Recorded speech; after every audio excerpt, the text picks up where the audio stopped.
पप्पू और उनके तोते की कहानी। पप्पू गांव का एक भोला भाला लड़का था। उसके पास एक तोता भी था जिसका नाम मिठू था। मिठू साधारण तोता नहीं था। वो जो भी सुनता वही बोल लेता था। पप्पू को लगा ये तो उसका भाग्य खुल गया।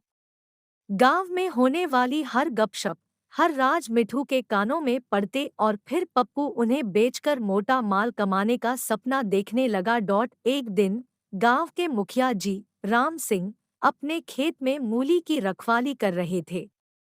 चोरों की बातें सुनकर पप्पू दौड़ता हुआ मिठू के पास गया। मिठू, मिठू, ध्यान से सुन।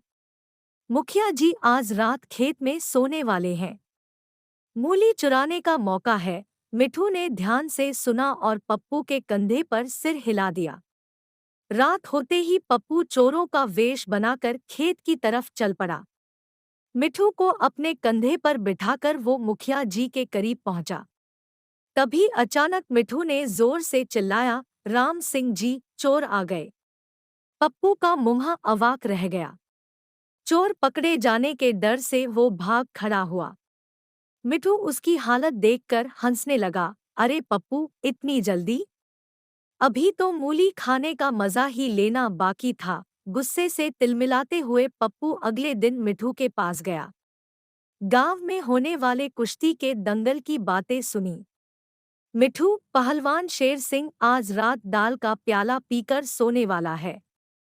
दंगल जीतने का ये ही मौका है। मिठू ने फिर से सिर हिलाया। रात को पप्पू पहलवान के वेश में शेर सिंह के घर पहुंचा।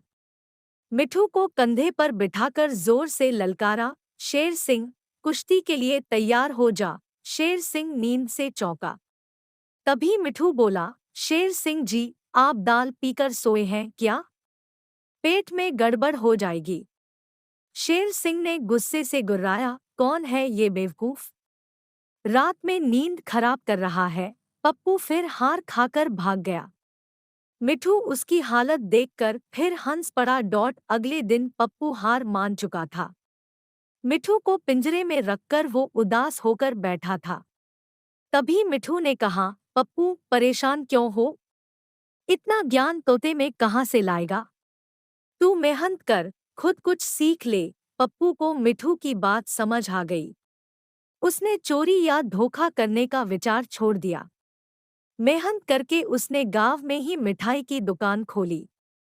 मिठू की बातें अब गांव वालों का मनोरंजन करती थी और दुकान में भी चहल पहल रहती थी। इस तरह पप्पू और मिठू की जोड़ी हंसी खुशी से अपना जीवन जीने लगी।